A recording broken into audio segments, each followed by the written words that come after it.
David Armando Leiva Bautista es licenciado en Derecho por la Universidad Michoacana de San Nicolás de Hidalgo, con estudios de especialidad en Administración e Impartición de Justicia cursados en la División de Posgrados de la Facultad de Derecho y Ciencias Sociales de la misma casa de estudios. Es especialista en Derecho del Trabajo y Justicia Laboral por la Escuela Federal de Formación Judicial del Instituto de la Judicatura Federal. Forma parte del Poder Judicial de Michoacán desde 2007, donde ininterrumpidamente ha desempeñado los cargos como escribiente, secretario proyectista, visitador judicial, secretario auxiliar y secretario técnico de responsabilidades administrativas.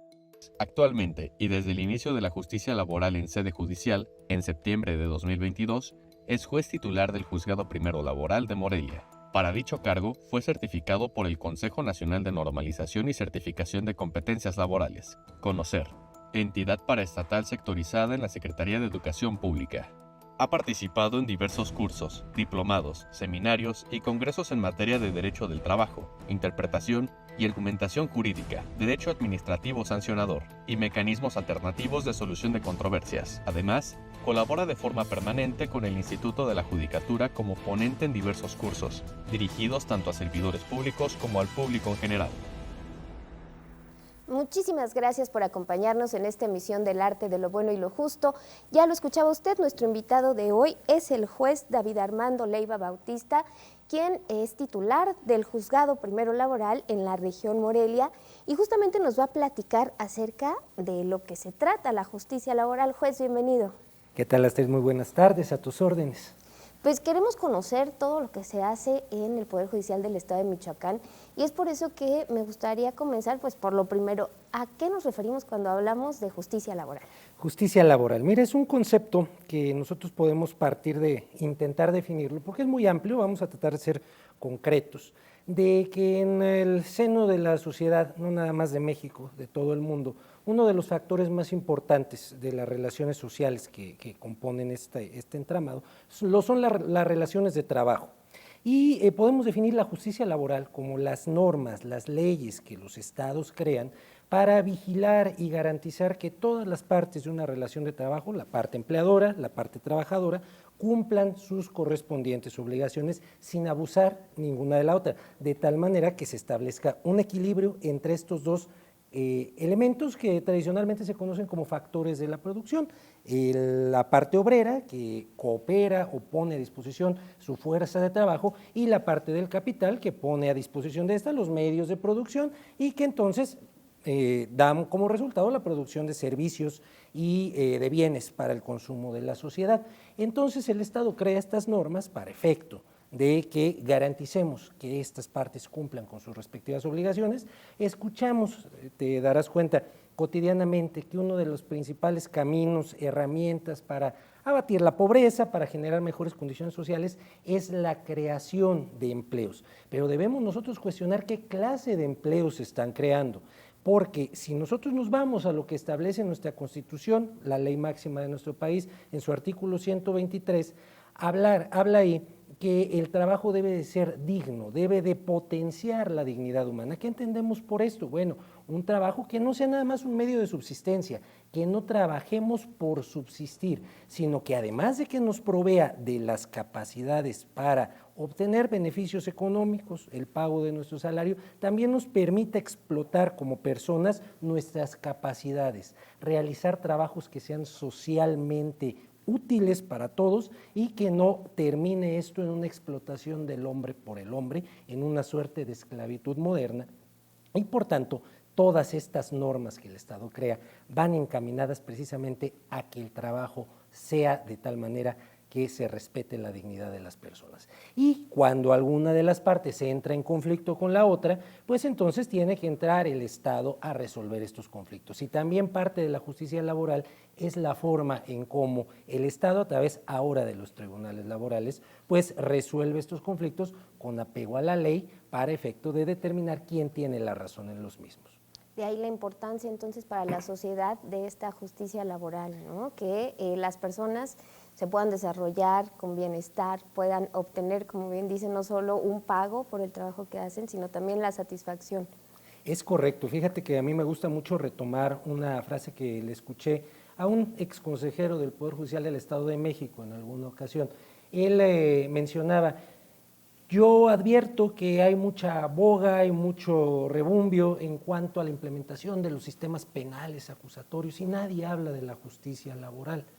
Yo los invito a reflexionar una cuestión.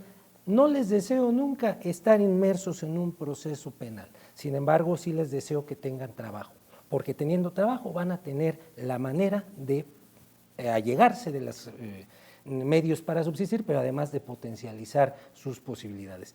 Y si tenemos trabajo quiere decir que la sociedad va en progreso, va generando recursos económicos y va generando estabilidad y bienestar para todos. Sí es muy importante, sobre todo, que conozcan las personas, no nada más el lado de la justicia laboral, sino sus propios derechos como trabajadores, sus obligaciones y también como empleadores. Claro. Ya nos hablaba también acerca del sistema actual.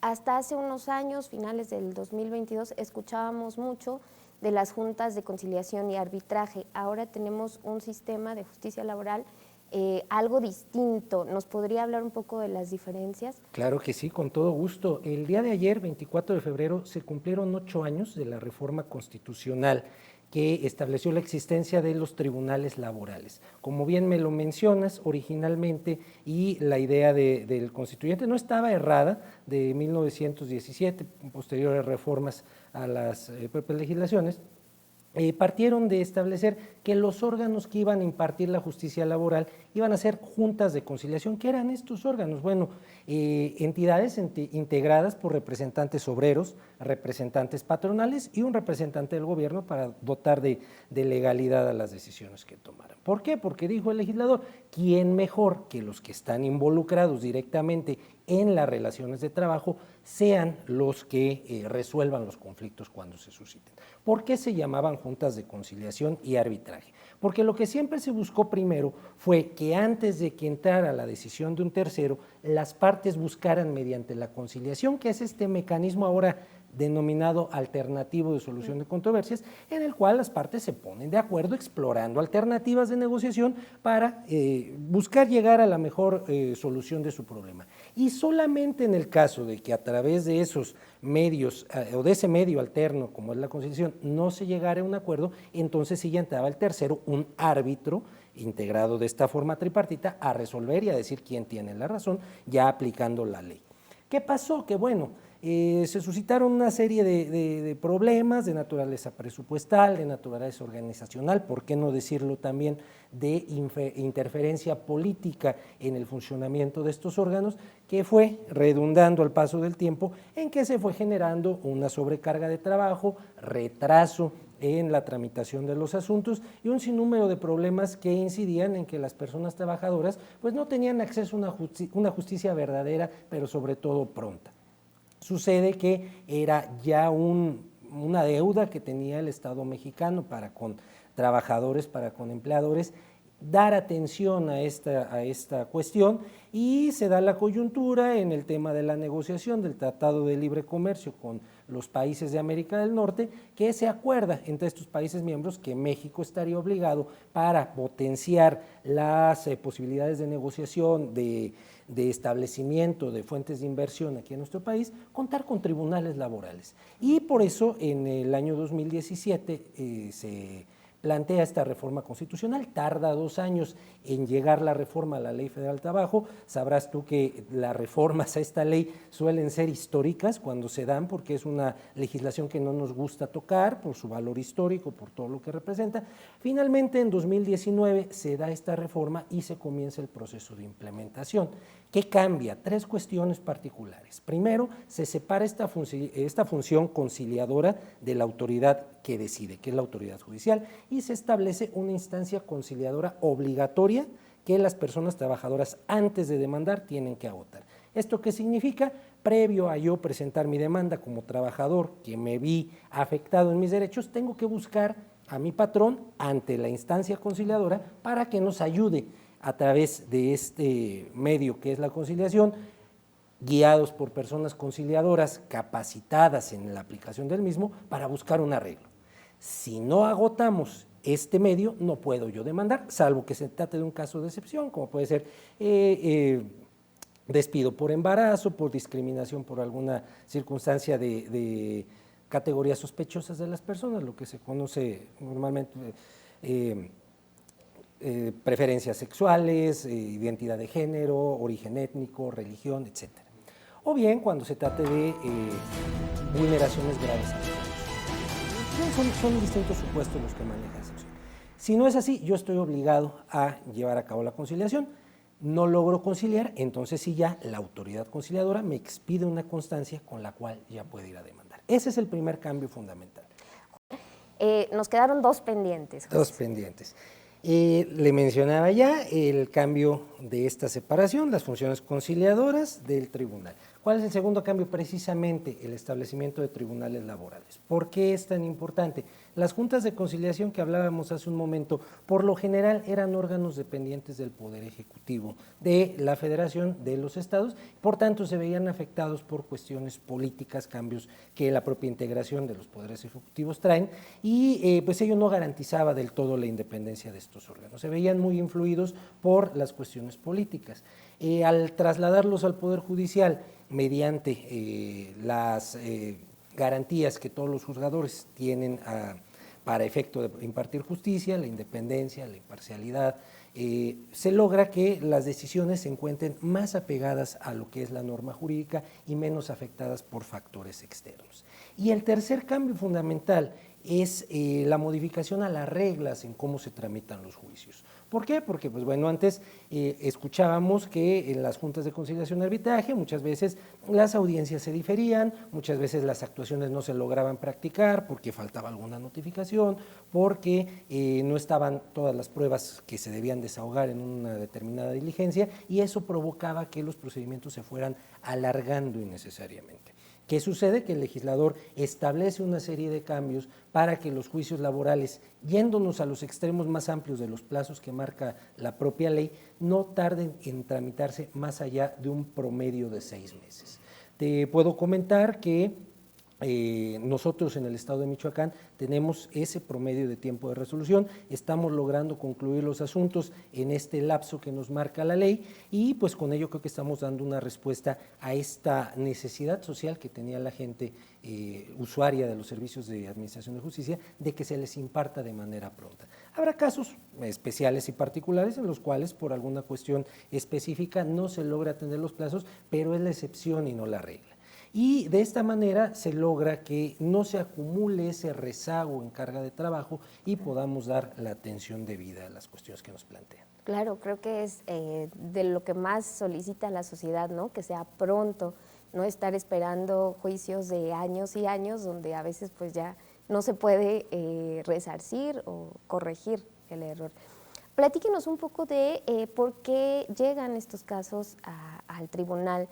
¿Qué es lo que más se ve actualmente en cuestión laboral? Pues hay una infinidad, la materia laboral, por eso me gusta tanto, por eso me ha apasionado tanto desde que comencé yo en esta tarea de la impartición, porque te plantea una pluralidad de situaciones por las cuales una persona puede llegar a solicitar la intervención de un tribunal. Generalmente se parte de la idea de que nada más vemos cuestiones de despidos injustificados. Sí, en efecto, es uno de los más abundantes motivos por los cuales ocurren ante nosotros las personas, pero también vemos desde pago de prestaciones, cumplimiento de obligaciones de ambas partes sin necesidad de cortar el vínculo laboral.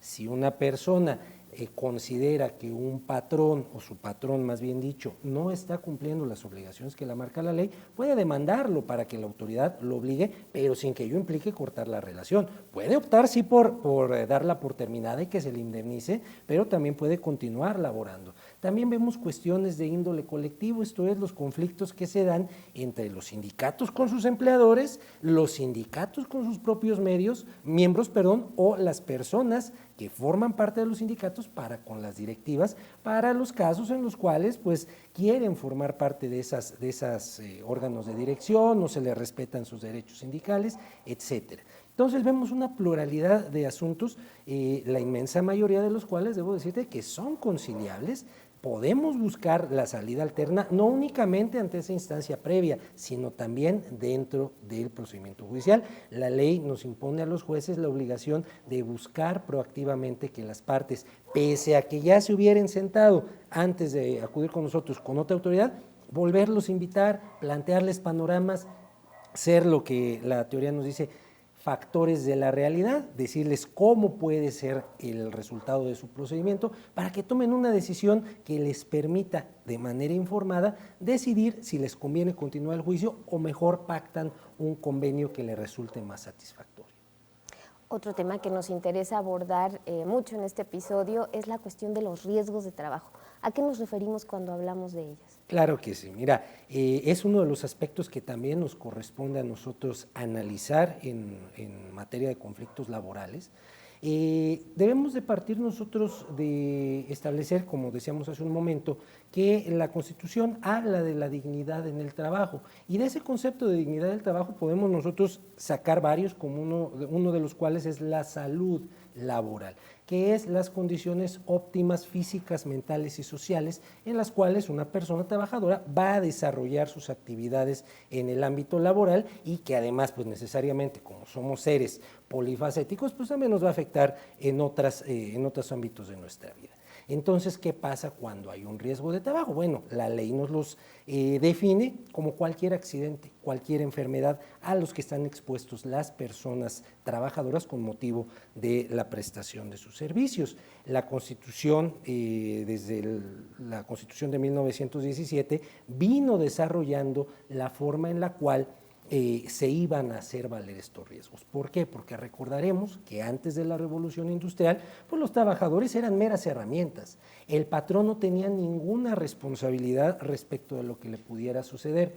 Yo recuerdo que mi abuelo materno nos platicaba cuando éramos niños que su papá, mi bisabuelo, era minero y que había fallecido por una enfermedad que hoy en día sé que es la silicosis, que le provocaba tos con flemas y con sangre, hasta que el bisabuelo falleció, dejando a una esposa con 5 niños, de los cuales uno inclusive falleció, y pues sin que nadie de sus empleadores se hiciese responsable de ello.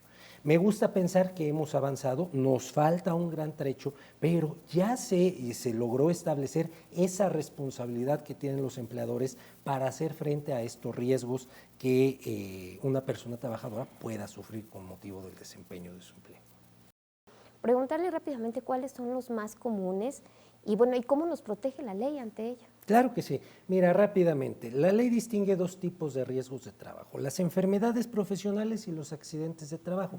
¿Cuál es la diferencia? El accidente de trabajo es toda perturbación orgánica o pérdida de una capacidad que se produce por un acto repentino, una caída, un corte de algún miembro, algún golpe, algún contacto con una sustancia abrasiva. Y la enfermedad, por el contrario, es un estado patológico, es una afectación ya a mi salud que se produce por una cuestión reiterada en la que estoy en contacto, por motivo de la realización de mi trabajo. Es decir, el contacto con un agente patógeno, con un ambiente de trabajo, como mencionábamos hace un momento, la silicosis, estoy respirando por mi actividad de minería, el polvo que se está generando, eso me afecta a los pulmones y me genera ya una patología adquirida. Esa es la diferencia fundamental que existe entre los dos. Y además de esto, pues también en la actualidad estamos viendo que hay factores psicosociales que también pueden llegar a afectarnos, como es el famoso y tan escuchado burnout, que es cuando la persona trabajadora está en un estado de agotamiento, llamémosle crónico, producto de la realización de sus actividades, que le empieza a generar afectaciones tanto fisiológicas como también psicológicas. También el mismo acoso laboral, estas conductas reiteradas que algún compañero de trabajo, algún superior hace con motivo para sobajar a la persona trabajadora y que le afectan en su desempeño psicosocial, también puede considerarse ya un riesgo de trabajo. Y ni hablemos de todos estos factores derivados del uso de las tecnologías de la información, que actualmente son herramientas ya de trabajo, que nos pueden generar afectaciones. El famoso túnel carpiano por el uso del ratón, que era una cuestión que anteriormente no estaba prevista. La ley establece una tabla de enfermedades de trabajo que son las que más cotidianamente se presentan. El artículo 513 de la Ley Federal del Trabajo están ahí, pero no quiere decir que sean las únicas. En el caso de que una persona trabajadora sufra alguna afectación en su salud o sufra algún accidente con motivo de la prestación de sus labores, puede acreditarlo dentro de un juicio estableciendo la causalidad, es decir, cómo se realizó, por qué motivo tuvo lugar por la prestación de mi servicio y qué ocasionó. Y si se establece ese nexo, pues será responsable el patrón de resarcir. ¿Qué responsabilidad tiene el patrón? Bueno, fundamentalmente tiene que pagar hospitalización en caso de ser necesario, gastos médicos que se generen, quirúrgicos también, medicamentos evidentemente, y en su caso si se requiere alguna prótesis, algún aparato para restablecer la funcionalidad, pero además debe de indemnizar al trabajador. ¿Cómo se indemniza? Bueno, si es una incapacidad parcial temporal, únicamente mediante el pago del salario durante el tiempo que no pueda trabajar la persona trabajadora, cuando no pueda prestar sus servicios. Si la incapacidad es permanente pero parcial, es decir, se afecta únicamente un rango de algún determinado miembro, de alguna movilidad, la ley establece una tabla que pone mínimos y máximos, respecto de los cuales se establecerá, según el grado de importancia de la afectación, la indemnización, hasta un tope de 1,095 días del salario que percibe el trabajador. Si la incapacidad es total y permanente, es decir, el trabajador ya no puede valerse por sí mismo para continuar prestando sus servicios, tendrá derecho al 100% de esos 1,095 días de salario. Finalmente, si se produce la muerte o hay una desaparición por actos delincuenciales, que también se considera riesgo de trabajo, tendrá derecho los beneficiarios del trabajador a un total de 5,000 días de salario y además 2 meses de salario por concepto de gastos funerarios. Me puedes preguntar, ¿y qué pasa con el Seguro Social? Bueno, el Seguro Social es una institución del Estado mexicano que, paralelo a esta evolución que ha tenido el reconocimiento de los riesgos de trabajo, como te decía al principio, la persona patrona no se hacía responsable de nada, bueno, ahora, además de que ella es la principal responsable, creamos una institución para que solidariamente trabajadores, patrones y gobierno operemos para el establecimiento de un fondo. ¿Qué pasa cuando un patrón da de alta a un trabajador ante el instituto? Queda relevado de estas obligaciones de indemnizar al trabajador o a la trabajadora en caso de un riesgo de trabajo. Por eso, ojo a las personas que sean patronas, no implica el dar de alta a mis trabajadores únicamente para si se enferman de una gripa, si les duele el estómago o si se queman en su casa. No, también es para garantizar que si ocurre un accidente o una enfermedad dentro de la fuente de empleo, los patrones, las patronas no se vean obligados a indemnizar, sino que el Seguro Social, pues en su caso, establezca la existencia del riesgo y otorgue la pensión correspondiente, además de hacerse cargo de los gastos médicos que correspondan. Antes de despedirnos, juez, ¿dónde podemos informarnos acerca de cómo proteger nuestra salud, nuestra seguridad a través de las leyes? Claro que sí.